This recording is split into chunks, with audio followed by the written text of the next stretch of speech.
Welcome to our book.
Welcome to our book chat featuring Abubakar Adam Ibrahim, the author of When We Were Fireflies, and Kelechi Okafor, the author of Edge of Here, and our host Zukiswa Wanner.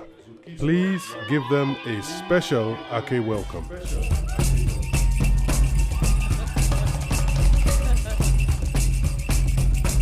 Good afternoon, everybody, and welcome to the 11th Ake Festival, Ake 2023. How are you all? Fantastic. I'm very delighted to be hosting this particular panel because it's just absolutely two really great books. One, a collection of short stories by Kelechi Okafor, and When We Were Fireflies by Abubakar Adam Ibrahim. Right, I'm going to start by asking them so that you guys get a bit of a tease. And, you know, by the time that we finish this panel, I will give you at least 10 minutes to ensure that all the books are sold from these writers. I believe in you, I trust you. And even you guys on this side. Please, Abubakar, your second novel, unless you have a self-published one that you don't tell people about. Your second novel, and Kelechi, this beautiful, beautiful, beautiful short story collection. Can you start us off and read a little excerpt from it? Okay. You chose. Am I on? I think now. Am I on? No. Hello? Oh, yeah, okay. So you chose this excerpt from one of the stories called Broom. Nikki was indeed woken up by Luke's gentle shake. It was morning, and their room was bathed in soft gold light shining through the large windows. It was time for the tour. The hum of excited and varying conversations followed closely behind the Beaufort tour guide as he led the wedding weekenders towards the repainted shacks in which the enslaved people, turn it over, of the plantation would have once lived. Nikki was startled by how clearly she had seen the shacks in her dreams without ever having visited anywhere like Beaufort. One could argue that there were more than enough films depicting slavery that she could have gleaned this knowledge passively. But in spite of the spectacle part of her brain wanting to say otherwise, Nikki really had seen it all in her dream. Even the way the shack the bride had lived in leant to the side ever so slightly. How could this be? Well, okay, ladies and gentlemen, I thought we could take a moment here to check out these beautiful little homes the workers on the plantation used to occupy, the guide was saying. They were kept quite a distance away from the main house to allow the workers to foster their own community and to have some privacy. Nikki felt nauseous at the blatant whitewashing of such a violent history, and even more sickened by the nods of interest making their way around the group as they seemed satisfied with the explanation given by the tour guide. Joan Crow moved closer to the nearest shack, taking in the texture of the exterior by stroking the front door with a single finger. Just so quaint, isn't it? I'll brief the photographer when they arrive tomorrow morning. Would be great to get some shots of you both by this backdrop, Melissa and Mark. The couple cooed and nodded along with Joan. Nikki looked for the black man from dinner the night before. His name was Malik Hayden, and he was in fact Mark's teammate, as Nikki had guessed. A quick internet search had informed her of his stance that racism had never affected him in his career, even though his father had been imprisoned when Malik was very young, and his mother had been forced to raise him on her meager wage while living in the projects. It seemed from Malik's interviews that he viewed being poor as a personal failing as opposed to the highly probable result of racial injustice. His reluctance to fully acknowledge her when they were the only black people at Beaufort still felt rather absurd to Nikki. When she finally did spot Malik standing further back in the group, she was surprised to realize he was looking at her too. As their eyes locked, Nikki hoped that this would mean an affinity at last, and a chance that they would be able to talk to each other about how wild the trip had been thus far. But Malik tugged his eyes away and reached out for his white, auburn-haired girlfriend's hand. There was a desperation to him that Nikki found sad. She looked over at Luke as they walked side by side and noticed that she felt a pang of sadness about her relationship too. Now, what do we have here? A broom. I've never seen this before at Beaufort. Did one of y'all bring this with you? The tour guide made out as if this question was to the group, but his eyes landed on Nikki. She was too focused on the growing panic within her to take much notice of the tour guide's intended disrespect. Her dream state had clearly merged with the real world somehow. The group laughed along with the tour guide cheerily, and Nikki wondered if they could even identify what was funny exactly about his comment. The tour guide started to move on, gesturing around the plantation as if bloodshed, rape, torture, and enslavement were perfectly normal. But Nikki found herself asking, wasn't jumping the broom a black American practice, something that would have been observed by those who were once enslaved here? She was fighting to keep her tone measured. The subtle hum of chatter amongst the group ceased immediately, and the atmosphere became thick with resistance. The tour guide took a moment to choose a smile to wear before addressing Nikki. Now, ma'am, we do have a policy here that we don't use terms such as enslavement because it makes others feel uncomfortable. While we acknowledge that some unfortunate things have taken place in the history, we believe in moving forward with beauty and dreaming of a better world. Nikki was unable to stop herself. Well, maybe it's time to stop dreaming and wake up. People were literally tortured here and had to live in these quaint shacks against their will. Who in their right mind would think it was okay to celebrate any occasion here or any place like it? It's disgusting, and I can't bear to think that all those who died could be forgotten in history because you feel uncomfortable to use the exact word enslavement that describes their experience. Nikki could not believe that all these words had come tumbling from her mouth, but she'd felt them coursing from her heart, and she couldn't hold back any longer. The audacity of the tour guide and the apathy of the group had ignited the passion in her to say something. Once she stopped speaking and looked around the group, the eyes that could bear to look at her cast judgment, as if she'd ruined a beautiful moment. But it was Melissa who, for some reason, began to cry. And instantly, the tension from the group towards Nikki seemed to intensify. She reached for Luke's hand, which felt cold in hers. He was clearly reluctant to clasp her hand tightly in return. Looking up at Luke's face, Nikki realized that he too wore an expression of discomfort. Thank you very much.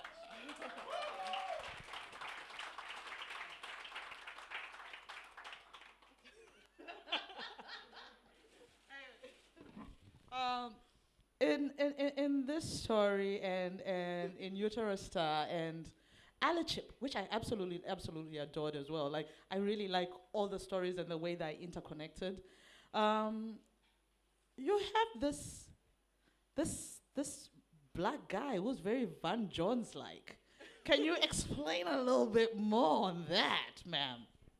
I think everyone is meant to be like an archetype of something. So while not trying to focus on like individuals, like specific individuals, there is an archetype that I think is detrimental to our progress collectively. And that's what I hope that this guy, Malik, was able to signify as well as Rico in one of the other stories. And as well. And the one who's married to the Nigerian who's married to Chuks. Yeah. Thank you. All right. Over to you. I don't know how you're gonna follow that up, man. Well, I thought it was massively unfair that I have to go after her. Brilliant reading, Kelechi. Thank you. Kina, mind yourself. Okay. So perhaps I should give a bit of context to what I'm going to read. So imagine you are a business owner. You are 50, maybe 60 years old. You are very formidable. You are considered maybe intimidating to a lot of people. And then suddenly you see this young boy who is under 30, and he sits there, and his presence just makes you uncomfortable. And you've never seen this person before. So...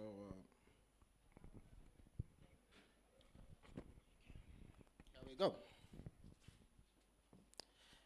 It did not take long. Turai's frame darkened the door.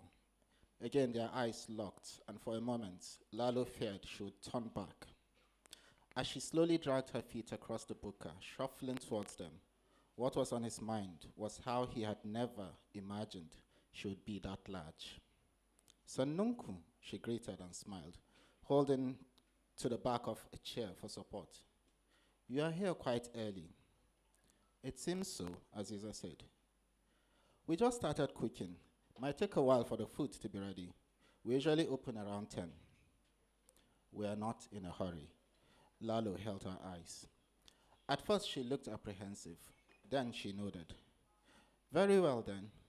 But she dittered. Twice she made to leave, but something held her back. Lalo watched her agonize over what to say or do. Are you from around here? She asked, looking at Lalo. In a previous life, yes. I see. She was frowning, trying to decipher what he meant. Just that something about you strikes me as familiar.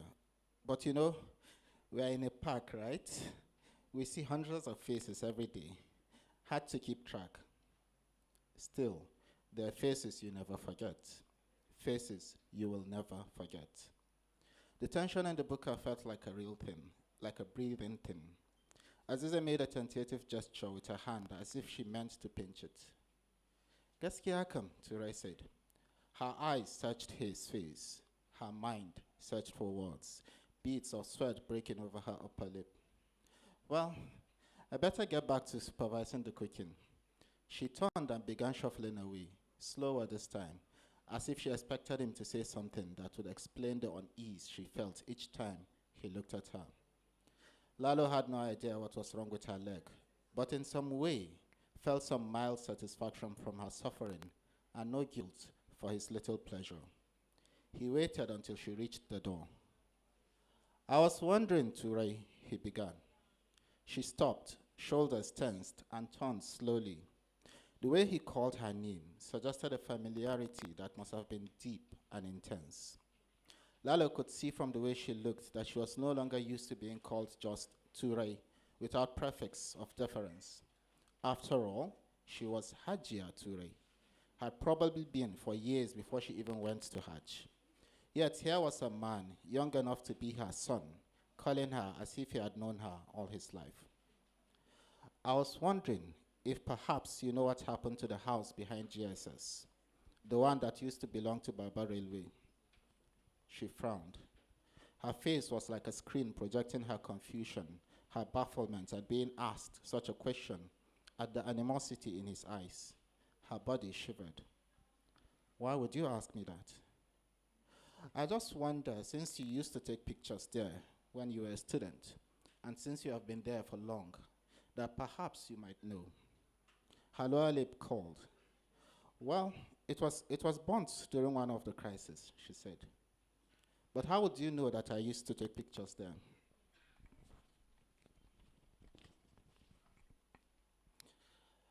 At some point, everyone who went to GSS took a picture there, didn't they? She chuckled and laughed uneasily. Well, true. But how did you know I went to GSS? Lalo lifted up the toothpick holder and shook it until one fell into his palm. He picked up the stick and used it to trace the Coca-Cola script on the Formica top. He was conscious of her employees pretending to be busy, but stealing looks at them, trying to see why their madame, who was always authoritative, seemed subdued and tremulous. Do they still make hanjin legidi these days? He said. I don't know what children in school eat nowadays. Do you still like it? As you used to back then. I've always wondered why you always fancied only the green ones. She fumbled as she reached for the back of a chair for support. The chair squeaked against the floor. She pulled the chair roughly towards her and sat so heavily he feared the plastic would snap. Who are you? She asked and turned to Aziza as if seeing her for the first time, as if she expected to find answers from her. Who is he? She asked again. How do you know this? Do I know you from somewhere? I know you, Ture, Lalo said, resting his elbow on the table.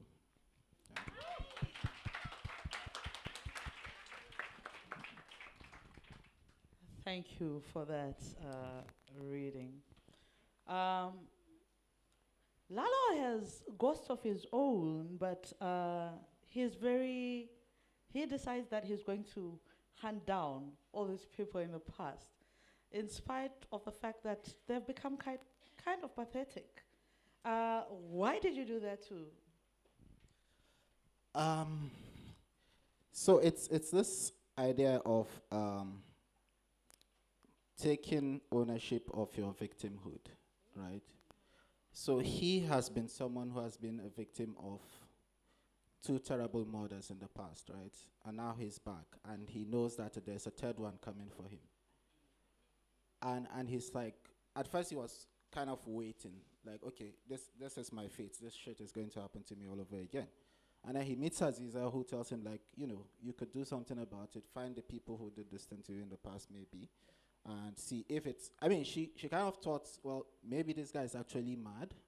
And if you go around looking for these people, you discover that, well, they don't exist. Then you confirm, without actually telling him that, I think you're crazy all along. But then he will see that because of the lack of evidence that, he is kind of crazy. So he's going after these people, wanting to come to terms with what happened to him. And his initial intention was, I'm setting out to find these people, and I'm going to do mean things to them, And you, as far as secrets are concerned, you've got, on the other hand, Lalo immediately tells Aziza about this secret, this crazy thing that he thinks has happened to him. But you, on the other hand, in Blue, you've got a character who just is not confiding in anybody, not her mom, not her friends, not her lover, nobody. Is this more of an indication of how, like, black people are black women in particular are put in a space where they have to, because that's how I read it, how they're put in a space where if they do certain things, they have to pretend that they're going to be judged for being mad or crazy, or what was the explosion behind it, the exploration behind it? It was exactly that, as you say. It's this idea that, when I was talking about a lot of the characters being archetypes. In Blue, Ibi is a guardian of grief, so she can absorb the grief from other people, and then she's got this receptacle that she can hide the grief, you know, keep the grief like, almost like, you know, purge it, and she keeps this receptacle tank. Like the snakes that spit out money type of thing. And yeah, and so when you have a secret that big, when you carry grief for others, where do you put it? I was thinking about literal daily things that happen, like 53% of white women, for instance, voted for Trump. And then when that happened, everybody was looking at each other like, oh my God. And it's just like, then, you know, don't worry, black women will fix it. And then when we look at our different subcultures across the diaspora, and it's this idea that a good woman carries everything, she endures everything, and she never complains. And I just started thinking to myself, so where does she put it? Like, where does she put all of that grief? And when you carry it, you lose the kind of medal or accolade of being a good woman, a strong woman, as it were, if you are to show that you are struggling. And so I kind of took all of the literal things and, you know, just exaggerated them, really. She can't tell anybody. Well, she feels that she can't tell anybody that she's carrying this grief, but at some point, I feel like she's going to need to. Let's talk about sex, both of you. How do you kill a person in 2 lives and they never have sex? And they don't have sex in the next life? Because there was too much sex in my previous 2 books. And I remember being at a reading for my previous book, right, Dreams and Assorted Nightmares, and I was reading a part where there was a reference to sex. And someone in this audience said, "Is it not you?" And by that time, I had finished this book, and I'm like, yeah, just wait for it, it's coming, you'll be shocked. If you think I'm incapable of writing a story without sex, then I'll disappoint you, and I've done that. So yeah, no sex, but you know, there's a purpose to that. It's just that, you know, to show how every time he's cut down in his prime before he achieves what he wants to achieve, and there's almost a naivety and a purity. Apparently, somebody doesn't want me talking about sex. You know, so there's a naivety to him, and this is reflected in each of his lives. But there's also a purity to the kind of love that he has or had in all his, you know, all his lives. And I just wanted to keep that pure for the sake of that. And you may not agree with it, but I decided not to write a book about sex. What is it? And your sex is illicit, you know? Talk about that. Is this like some hidden desires? Oh no, you just have to write from memory. And I don't understand how people write things that they don't. I mean, write what you know. That's what they say, right? You write what you know. And I just felt like it made sense. It's oftentimes when we see black female protagonists, they're meant to be like chaste and all of these things. And I do believe that a path to our liberation is tapping into the erotic. It's spoken about quite a lot, I think, by Audre Lorde, the power of the erotic. And for me, I needed for these characters, I wasn't going to kind of fill them with trauma. I feel like lots of stories already cover trauma. I wanted to focus on where are we going from here, like what now? And I think an aspect of that is an exploration of our sexual and sensual energies. Tell us about your obsession with older women, which we see clearly. We saw it in Season of Crimson Blossoms, and we see it again. I mean, listen, it's okay. As an older woman, I'm fine with it, but can you tell us about it? I don't get it. What are you talking about, man? Older women are beautiful. I don't know why that is a problem for people. Right? And, we they're agree. Beautiful, they're incredible, they're mature, they're everything. Why they don't exist in literature as much as they should is something that I don't quite understand, right? And then these young people that we're seeing today and that we were in the past and still are in some way, we're all going to get there, right? And we have stories. We may not tell our children some of them because they're kind of naughty, but we do have stories, right? And all this, your grandfather, your grandmother, they have stories. If they tell you, you'll be shocked, right? I mean, like, a lot of us grew up in houses where our parents are like, oh, you know, if you're a girl, you have to, like, wear very conservative dressing and all of that. You're not allowed to wear skirts or jeans or whatever, right? But if you see the picture of your mom when she was rocking it, or your dad when he kept his afro and all of that, you're like, oh, And wow, the that- tight and- pants. and then every week Go, they'll go, be go. like, go to the barber, cut your hair, do all this thing. And then you see their photos and you're like, oh, so you rocked it, right? So yeah, those are fascinating stories for me, and it's always interesting to capture them and project them. But mind you, there are very young people in my story, so please don't stereotype me. Uh-huh. I want to come back to the school run because we're talking about sex.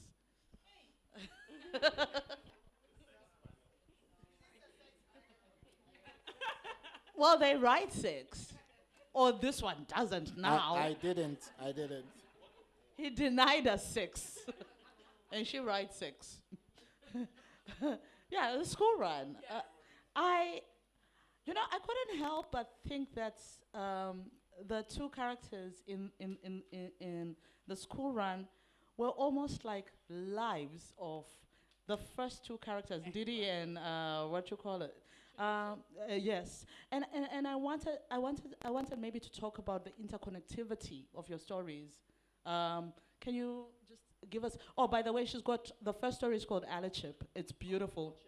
The Watchers. No, the Watchers. Oh, the second series, Alachip. Yeah. And I love the idea of the Alachip because there's a character who, a woman, a Nigerian young woman, invents this chip where somebody, an ally can feel your pain for you, you know.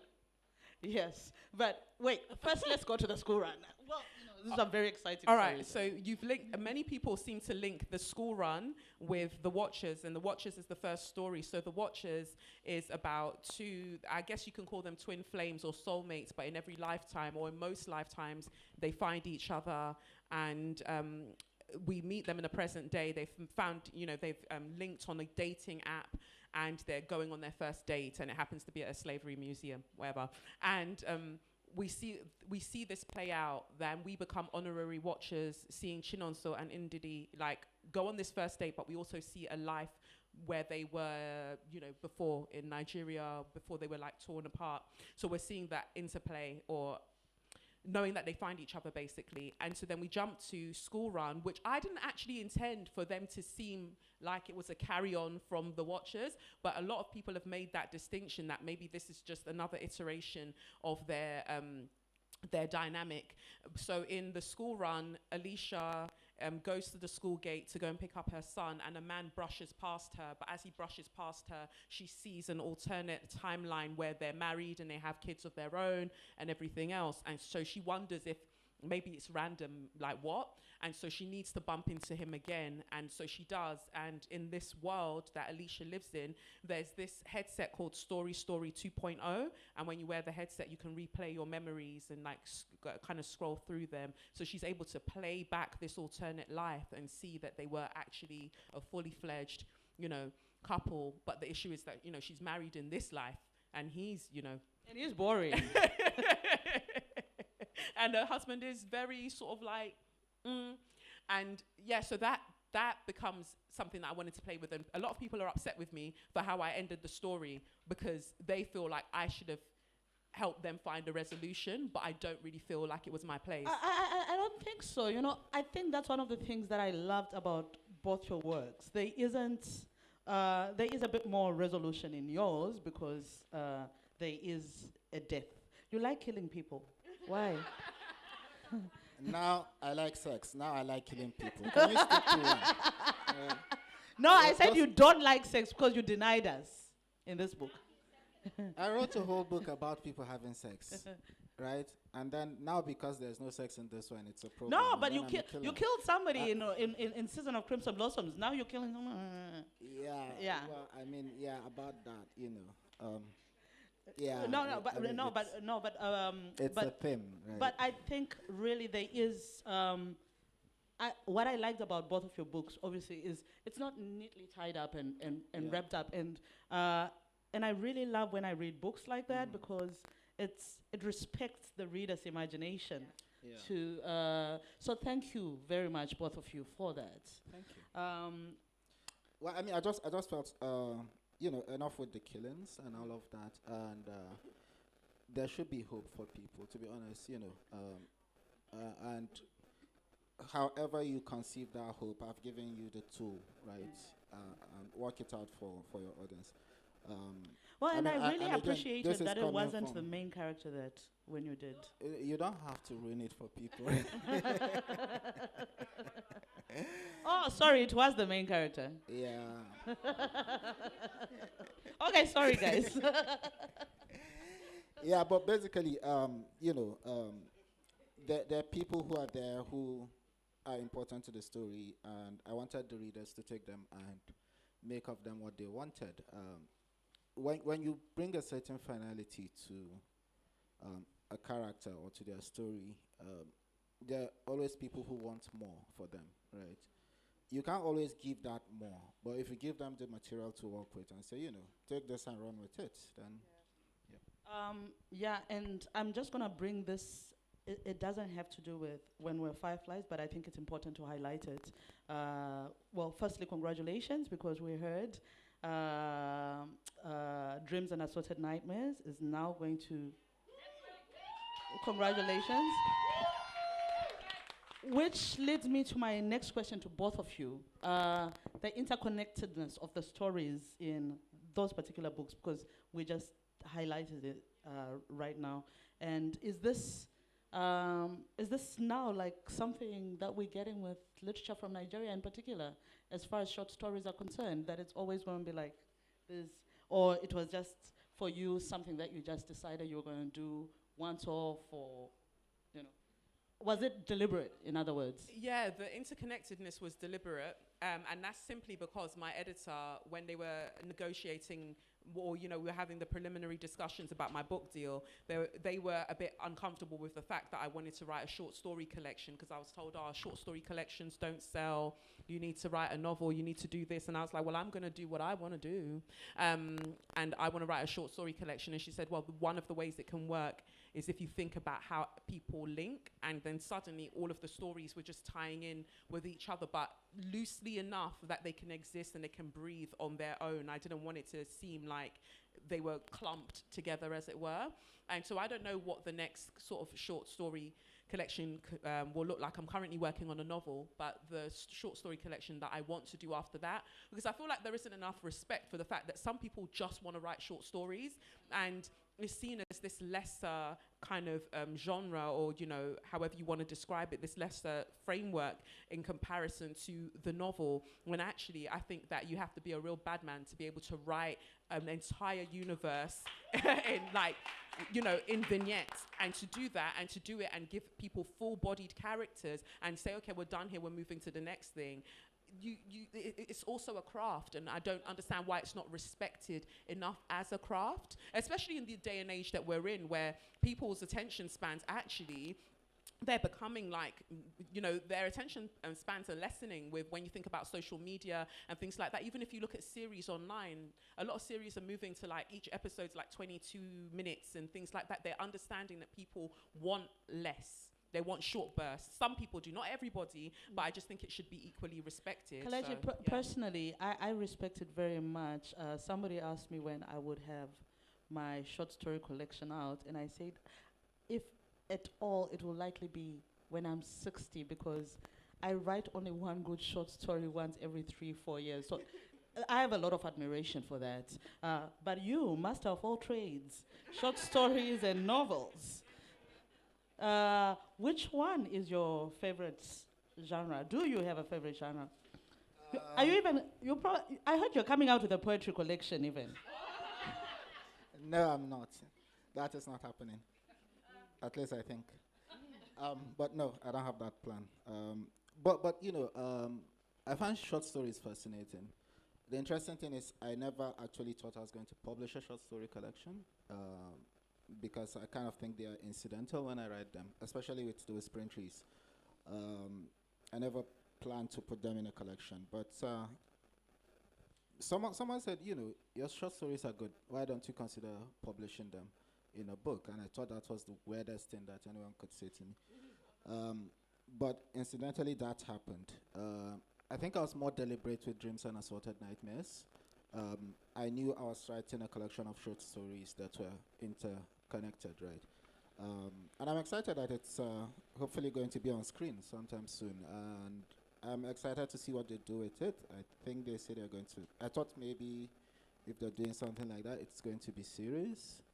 I don't think that's the direction they're thinking, but that's their wahala, right? But in terms of my preference, I've always preferred the novel, to be honest. Yeah, sometimes you do something and people like it.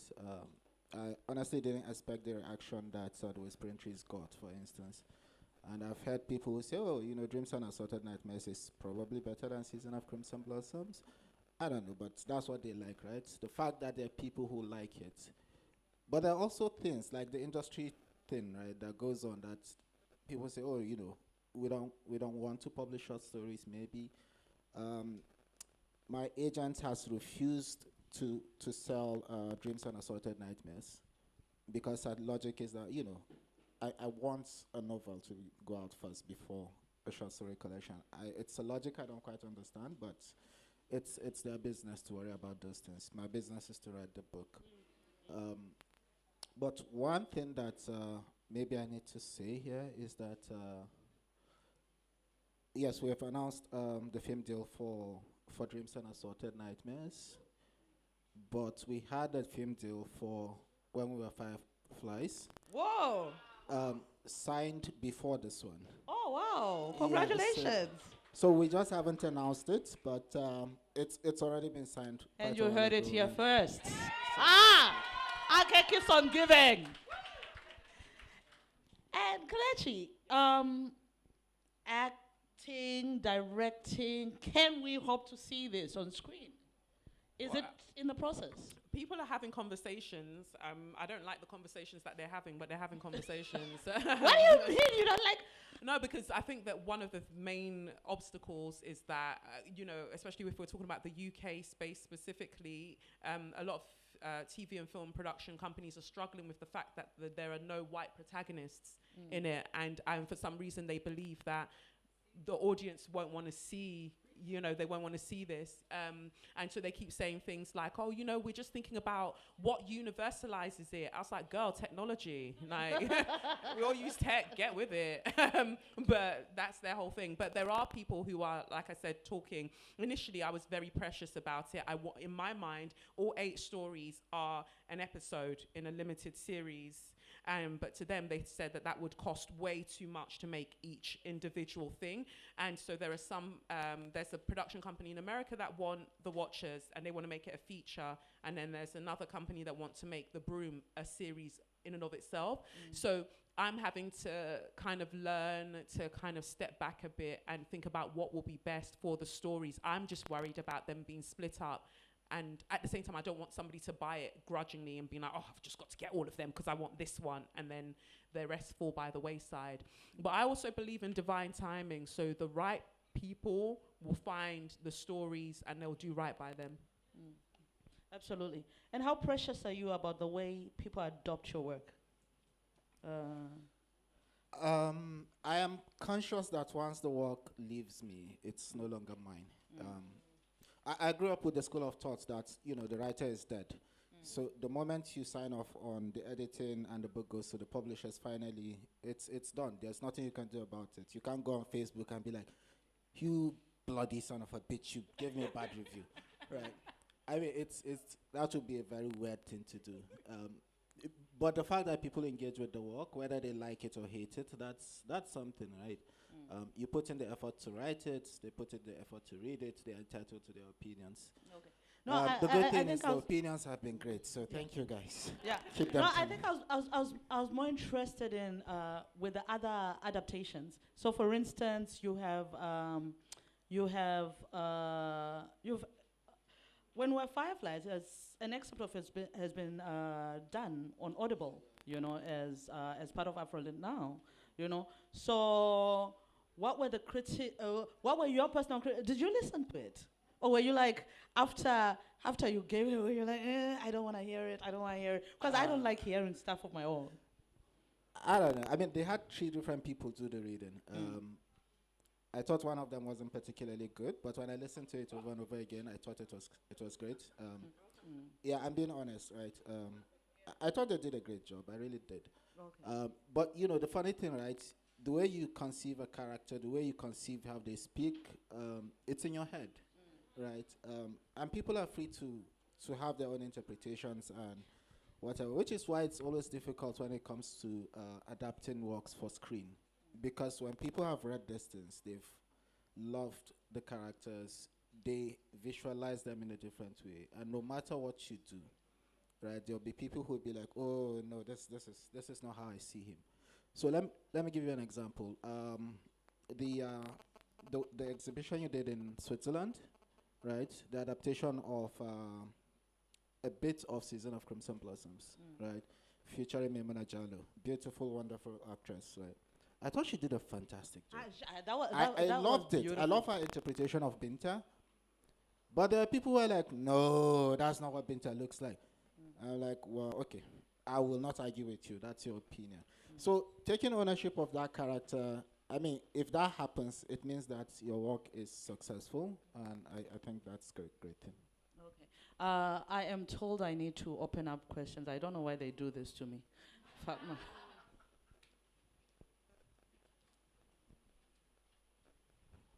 Hello. Kelechi, I love your jewelry. Mwah, lovely. My question is for Abubakar. It's kind of like a tirade, actually, and a rant, but Lola is not here, but okay. So, no, okay. So, I'm still upset about the way you just kill off people. I'm not happy with that. I'm still mad at you for Crimson Blossoms. You now brought this lovely character in when we were Fireflies, and you are just killing people anyhow. When you are writing it, why do you feel you need to kill the person? Why can't you send them abroad or something? Let them japa. Why do you have to kill them? Then secondly, what inspired? I'm sure you've gotten this question before, but no, but seriously, why they gotta die? Anyway, so serious question now, serious. What inspired you to write this story about reincarnation? It's so fascinating to me that you created this entire world, and people don't think that you're crazy. So, how did it come to you?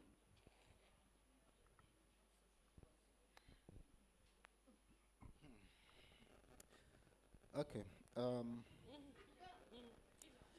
That is a good question.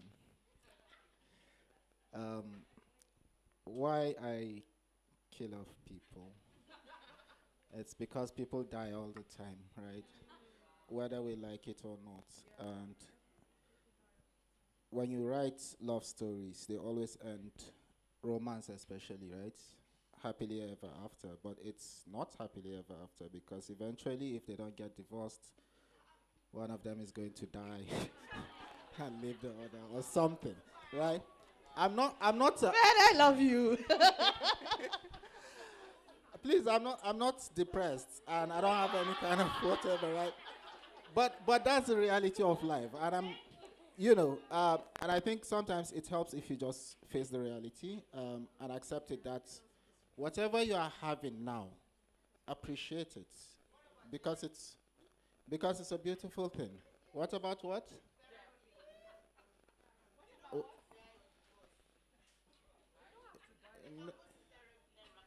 How many people do you know in Nigeria who have gone to therapy? I mean, like, seriously.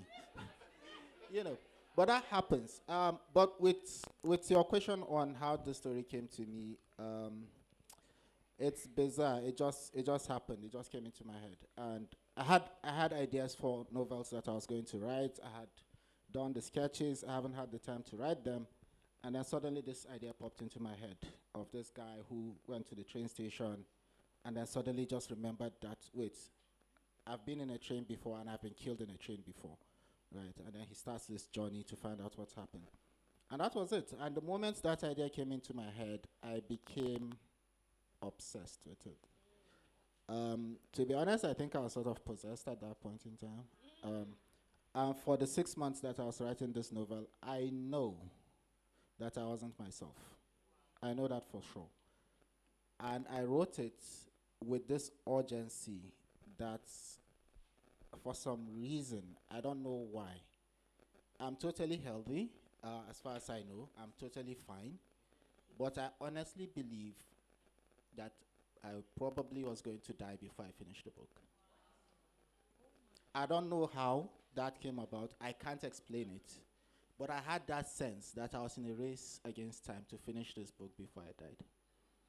And when I finished it, I worked obsessively. I was like staying up. I was going to work. I was working. I would come back home. I would stay up late and write. And It wasn't everyone even written around during me. COVID. What? You know, it wasn't This written was during before COVID. COVID, right? No, So I because finished everybody it- thought they I were going to finished die it- during COVID. No. I started this in November 2019, and I finished it in March or April of 2020, right? And I was like desperate not to die before I finish, because I'm like, shit, if I die, this book needs to go out there for some reason. And when I finished the first draft, and I was just writing, I wasn't doing the editing, I wasn't cleaning up anything. I finished the first draft and I sent it to two people, right? To my agent and to a friend I trusted and trust. And I'm like, here's a draft. Just have this in case anything happens. And one of them called me, what the hell are you talking about? I'm like, don't read it, just keep it, right? Because I trust this were people who would know what to do with it in case anything happened. And after I finished, after I sent it out to them, I felt a bit calm, but I still felt that presence of death around me. And I think maybe 2 weeks after, I was driving home, and then suddenly I found myself in a situation where I believed I was going to be in a car crash. There was this truck that had broken down right in front of me, and my brakes just didn't work. And I had the presence of mind to think, shit, this is it. And then I also had the presence of mind to say, well, shit, you sent the manuscript out. But something happened. I don't know how. There were cars on my other side, so I believe I was going to hit somebody or die somehow. But somehow I got through, and I didn't crash. Eventually the brake worked, and I parked by the side of the road. I sat down there for like 30 minutes thinking about my life. I'm like, okay, maybe this was it. And after that, I felt that in lift. So. Oh man, that's a story. I'd like to let you know that if you had died, I would have written a really good obituary for you. Thank you. Thank you. There's a question here.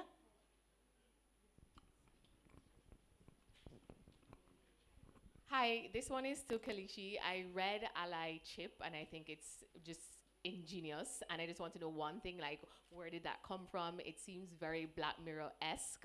So what was the inspiration behind that? And the second thing I will say is that at the start of Blue, we have this feminist that's going to a talk, and she says, it felt as though there was a market in never quite solving the problem, or at least being honest that there's not one easy solution. I just want to you to talk about how you feel about that statement, because I feel we come together and it's like, oh yeah, we could do this, but we're never actually solving anything. So what's the frustration with you behind that? Thank you for that. Yeah, they link. I think that Toni Morrison talks about the very real function of racism is distraction. Like somebody tells you that you can't do this, so you have to prove that you can do it, right? I feel like ever since entering the publishing industry, the way my mind works, I've been frustrated with a lot of the things that I see within publishing, that people are incapable a lot of the time of solving problems. And to me, there is a clear answer. But then if you solve the problem, then the money stops there. So it's important for there to always be a problem for you to then create solutions for. And actually, that's just a microcosmic sort of manifestation of white supremacist heteropatriarchy, in a sense that, like, white supremacy created the problem that it's trying to solve. So even if you look across the landscape of formerly colonized states, there's always going to be a problem. You can keep changing, switching out governments, but there's always going to be a problem because the global system requires for it to be so. And so when we look at that in, like, you know, like I said, in microcosms, people are writing self-help book after self-help book after self-help book, but they're not solving anything because they're not dealing with the fact that, well, this is the systemic and institutional problem, right?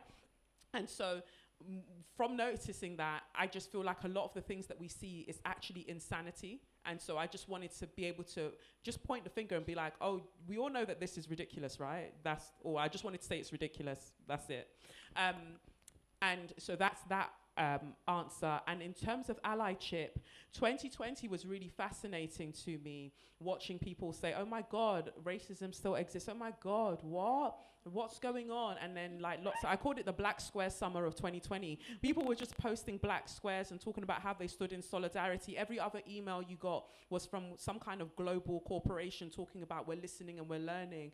And I don't know what they listened to or learned, because we are still where we are.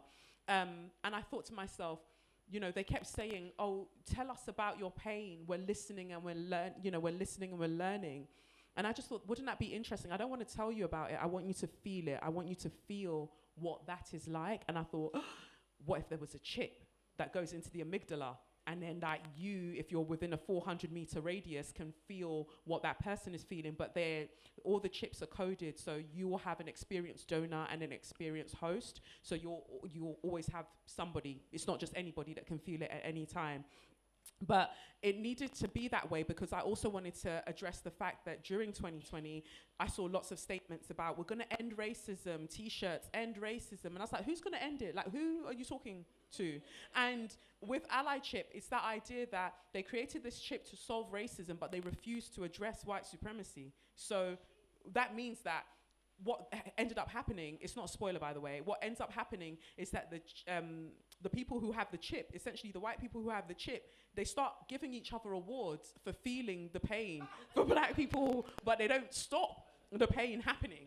So I just thought that that was just really emblematic of the situation that we find ourselves in, that when you look at international aid and all of these things, it's like, oh, I used to work at a call center.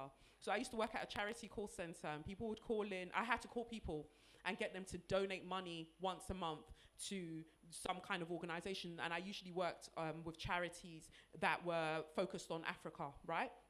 And I would call these people, and the way that they would speak to me, I'd want to smash the headset, because I would think it was so self-righteous. They'd be like, oh, well, I just think it's enough that I give £5 a month.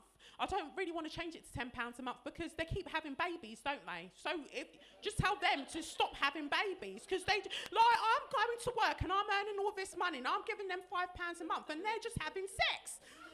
And I just thought, I understand, Mr. Smith, that you can't currently give £5 a month. You can't currently give £10 a month, but would you consider £7.50?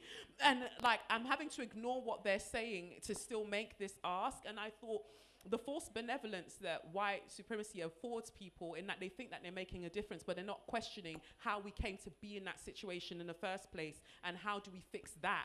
So that's really what the allyship is about. That it's all ridiculous. It's a beautiful collection, y'all. When you finish this, get a copy of it, and get a copy of When We're Fireflies if you haven't got either of the books. Just gonna ask you real quick, the illness, the mom's illness. By the way, until I read your book, I'd never heard of it. How did it? Because you always come up with these interesting, strange twists. What goes on in your head? In both your heads, actually. So it's called the sleeping sickness syndrome. It's actually a real thing.